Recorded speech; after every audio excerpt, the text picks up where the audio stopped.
Hi viewers, welcome to our channel. Tirumala Tirupati దేవస్థానాన్ని అప్రతిష్ట పాలు చేసే విధంగా జగన్మోహన్ రెడ్డి గారు ఒక కుట్ర పన్నారని ఒక వార్త ఇప్పుడు వైరల్ అవుతుంది. ఇప్పుడు ఇది హాట్ టాపిక్గా మారిపోయి చర్చనీయాంశంగా కూడా మారిపోయింది. నిజంగా ఈ వార్తలో నిజం ఉందా? ఒక అతని వీడియో కూడా వైరల్ అవుతుంది. మరి అతను ఎవరు, అతని వీడియోలో ఏముంది, మరి జగన్మోహన్ రెడ్డి గారు ఇటువంటి కుట్ర కోణానికి నిజంగా పాల్పడ్డారు? ఇప్పుడు ఇదే అంశం మీద డిస్కస్ చేయడానికి ప్రజెంట్ మనతో పాటు సీనియర్ జర్నలిస్ట్ అరవింద్ కొల్లి గారు ఉన్నారు. వారిని అడిగి తెలుసుకునే ప్రయత్నం అయితే చేద్దాం.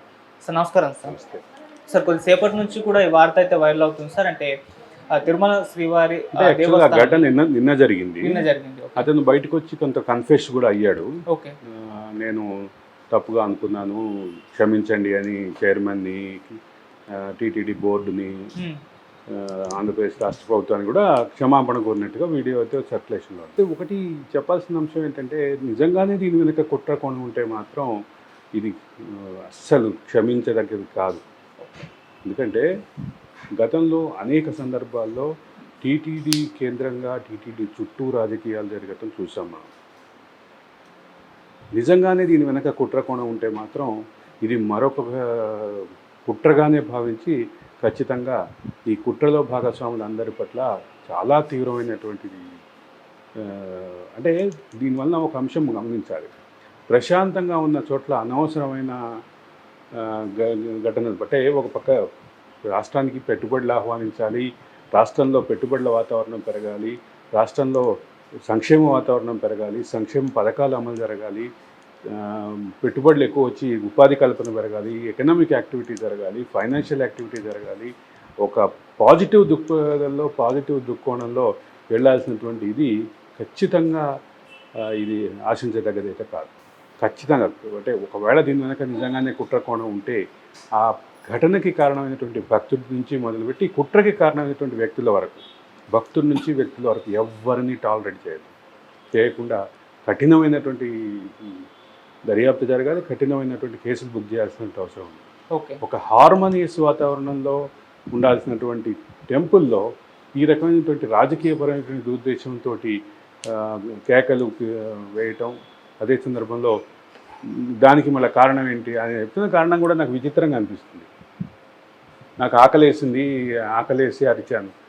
ఇప్పుడు మరి క్యూ లైన్లలో టిఫిన్ పెడుతున్నారు, పాలు ఇస్తున్నారు, ఫుడ్ రెగ్యులర్గా ఫ్రీక్వెంట్ ఇంటర్వెల్స్ తోటి సప్లై చేస్తున్నారు. గతంలో మరి జగన్మోహన్ రెడ్డి పాలనలో అదే సందర్భంలో ఉన్నటువంటి టీటీడీ చైర్మన్లో దాన్ని ఆపేశారు. క్యూ లైన్లలో పలహారాలు పంచడానికి, క్యూ లైన్లో పాలు ఇవ్వటాన్ని ఆపేశారు. మరి అప్పుడేమైంది? ఒకవేళ రాజకీయపరమైనటువంటి ఉద్దేశంతో జరిగితే మాత్రం ఖచ్చితంగా ఇది ప్రశ్నార్థకమే. అది ఏ రకంగానూ కాంప్రమైజ్ కావాల్సినటువంటి పని లేదు. దీని పట్ల ప్రభుత్వం కఠినమైనటువంటి వైఖరిని అవలంబించాలి. అక్కడ జరగాల్సినటువంటి డివోషనల్ యాక్టివిటీని డీవియేట్ చేసేలాగా పొలిటికల్ అంబిషన్స్ తోటో పొలిటికల్ మోటివ్ తోటో జరిగితే మాత్రం ఖచ్చితంగా దీని పట్ల కఠినంగా ఉండాల్సినటువంటి అవసరం ఉంది.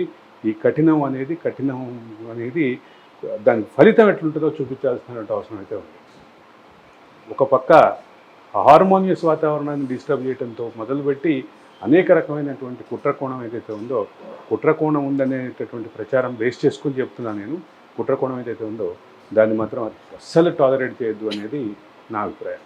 ఓకే, మామూలు ఇప్పుడు వైసీపీ వాళ్ళైతే అంటే టీడీపీ అసత్య ప్రచారాలు చేస్తుంది, ఇటువంటివన్నీ క్రియేట్ చేసి జగన్మోహన్ రెడ్డి గారి పైన బురద జల్లే ప్రయత్నాలు చేస్తుంది అన్న విమర్శలు అటువైపు నుంచి కూడా వస్తున్నాయి కదా సార్. దానికి మీరు ఏం చెప్తారు సార్? అంటే గతంలో కొంతమంది మంత్రులు చేసినటువంటి వ్యాఖ్యలు గుర్తొస్తుంది నాకు.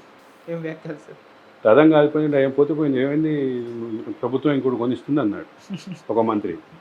అదే మంత్రి సింహాలు ఎత్తుకుపోయారు, రథానికి ఉన్నటువంటి సింహాలు ఎత్తుకుపోయారంటే ఆ రథాలు సింహాన్ని ఎత్తుకుపోతే అమ్మవారికి నష్టమా, అమ్మవారికి ఇంకోటి చేయించిస్తాం అన్నాడు.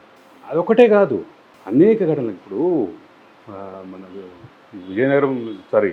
విజయనగరం జిల్లాలో స్వామివారి విగ్రహాన్ని తీసుకెళ్ళి చెరువులో వేశారంటే, విగ్రహం తలని తీసుకెళ్ళి చెరువులో వేశారంటే ఏమవుతుంది, నష్టం ఏంటి అన్నారు. కానీ రాజకీయపరమైనటువంటి దానికి వస్తే అది టీడీపీ వాళ్ళే చేశారని ప్రచారం చేశారు. టీడీపీ వాళ్ళే చేశారని ప్రచారం చేసిన వాళ్ళు మళ్ళీ టీడీపీ వాళ్ళ మీద కేసులు ఏమైనా పెట్టారా? లేదు.